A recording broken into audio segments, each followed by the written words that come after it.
തിരുവഞ്ചൂർ രാധാകൃഷ്ണനും മകൻ അർജുനും ഇനി വരുന്നത് മുട്ടൻ കുരുക്ക.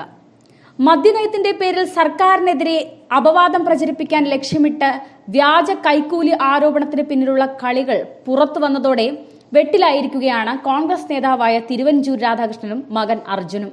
അച്ഛനും മകനും കുരുക്കിലേക്കാണെന്ന് ബോധ്യപ്പെട്ടതോടെയാണ് CPM നേതാവിനെതിരെ വ്യാജ ആരോപണവുമായി തിരുവഞ്ചൂർ തന്നെ രംഗത്ത് വന്നത്. LDF സർക്കാരിനെ വിവാദത്തിൽ വലിച്ചിഴയ്ക്കാൻ ശ്രമിച്ച പരാജയപ്പെട്ട് കളി തിരിച്ചടിയായതോടെയാണ് ക്രൈംബ്രാഞ്ച് വിളിപ്പിച്ചപ്പോൾ അർജുൻ നിഷേധാത്മക നിലപാടെടുത്തത്.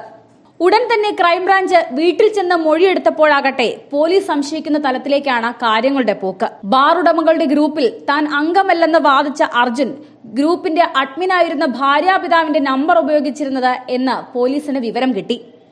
ഇതടക്കം പല ചോദ്യങ്ങൾക്കും കൃത്യമായ ഉത്തരം നൽകാൻ അർജുന് കഴിഞ്ഞിട്ടുമില്ല.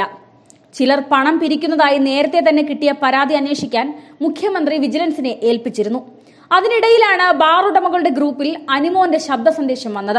കൈക്കൂലി നൽകാൻ പിരിവുണ്ടെന്ന് സമർത്ഥിക്കാനായി ഇത് ഉപയോഗിക്കാൻ ശ്രമിച്ചെങ്കിലും അത് അടപടലം പൊളിയുകയായിരുന്നു. ഇതോടെയാണ് അർജുനും കെട്ടുപിണഞ്ഞത്. ഒരു ഉദ്യോഗസ്ഥൻ മുൻകൂർ അപേക്ഷ കൊടുത്ത് ലീവ് എടുത്തതിനെ മദ്യനയവുമായി ബന്ധിപ്പിക്കാൻ ഒരു പത്രത്തിന്റെ സഹായത്തോടെ ശ്രമം നടത്തിയെങ്കിലും അതിന്റെയും സത്യാവസ്ഥ പുറത്തുവന്നു. ടൂറിസം വകുപ്പിനെ വലിച്ചിഴയ്ക്കാനുള്ള ശ്രമവും പാളി.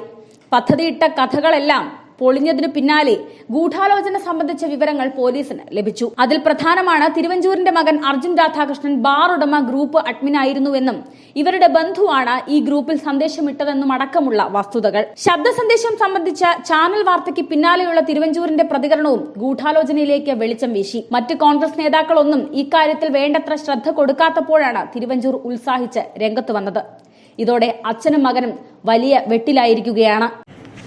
കൂടുതൽ വാർത്തകൾ അറിയുവാനായി ഈ ചാനൽ സബ്സ്ക്രൈബ് ചെയ്ത് ഫോളോ ചെയ്യുക.